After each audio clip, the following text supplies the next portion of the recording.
Hi everyone, I'm Miss Estruch and welcome back to my channel. And in this video, I'm going to be talking you through an amazing technique that will help you streamline your workload and avoid burnout as a busy teacher. And as a thank you for watching, the template for what I'm going to be showing you today is available for free in the description. We all know how time consuming and tedious marking can be. So I'm going to show you the template that I use for whole class feedback and how it's actually more effective than marking every single book, and it can cut your marking time down by at least, for me, 3 or 4 hours. So trust me, this is going to be a game changer. So let's dive right in and talk about how whole class feedback marking sheets can revolutionize your marking. Instead of doing the traditional type of marking where you might have all your books piled up and every single book you're going to be opening, annotating as you go anything that they did particularly well or any spelling mistakes, anything they got wrong, and then writing an overall target for improvements, whole class feedback is a way that you can give just as much value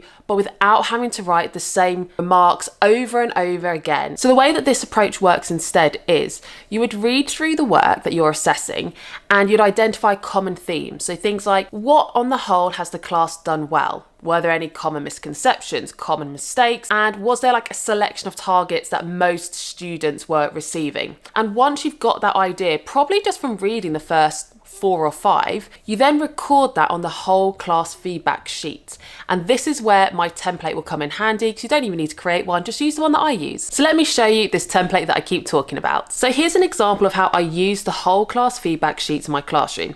As you can see, I've created a template that categorizes the different areas that I'd usually address, writing out at least 30 times in every book, taking hours. So instead, as I said, I read through each student's work carefully, noting down the key patterns and observations I find. Once you've then recorded that on that worksheet, all I then have to write in every textbook is just the target number. So T1, 2, 3, 4, whatever it is that is relevant for their work. And when I then feed back to the class, I project it up, and the onus is on them to record what went well, any misconceptions if it applied to them, and then writing for their target code literally what the target is. So all you're having to write is T and a number. They write the rest. So let's take a close-up of how I typically fill this in. So in the what went well section, this is where I highlight the positive aspects of their work. Things like good use of evidence, clear organisation, creative ideas. This is to boost confidence and acknowledge their efforts, and so they know this is what a good piece of work should look like. So for this example, I'm referring to drawing a graph for homework that they had to complete. Then in the common mistakes, this is where collectively from reading all of the students' work, if there were 1 or 2 things that multiple students made an error with, I'd write this up here, and then it's projected up. They can write it down if it was a mistake they made, but you can actually explain to them why it was a mistake, which is going to be far more valuable than just having the mistake written in. And even if you did explain why it was an error when you write it in the book, number 1, that's going to take you ages. Number 2, often students are going to pay more attention if verbally you've said it to them rather than it's written down. Then we get to the misconceptions. So anything that you notice as a whole the class have pretty much misunderstood. And I find this so valuable because then you can actually take the time when you're reviewing this class feedback to explain why it was a misconception and to try and help correct that. This next bit of the feedback sheet, as you can see, is the target codes.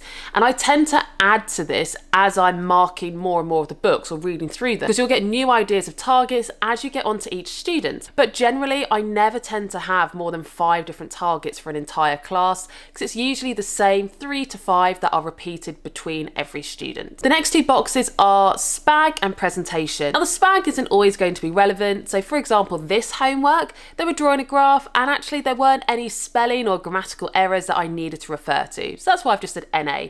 But with the presentation, for this bit, I either highlight what they've done really well with the presentation or anything that needs to be improved with the presentation. So for this one, all the students were using really sharp pencils, or on the whole they were, which is why I refer to that as the really positive presentation mark. I've then got my target where I have the generic target for the whole class, just giving that stretch and challenge even better if, and for this one it'd be even better if once you've drawn your graph, you actually gave an explanation as to why you got that particular pattern. So just giving that feedback for the students of how they can stretch themselves to that top grade. And then the last box, the and final finally box. This you can kind of use how you want, but there's 3 key ways that I tend to use it. Either, as you can see in this example, I use it to really sing the praises of the students who have done outstanding work or done outstanding progress, to really acknowledge that I recognize, appreciate, and know that they are putting in that effort and try and boost their confidence. Or it could be just to give an overall summary of that whole piece of work. Or it could be, and finally, here's some extra reading or an additional activity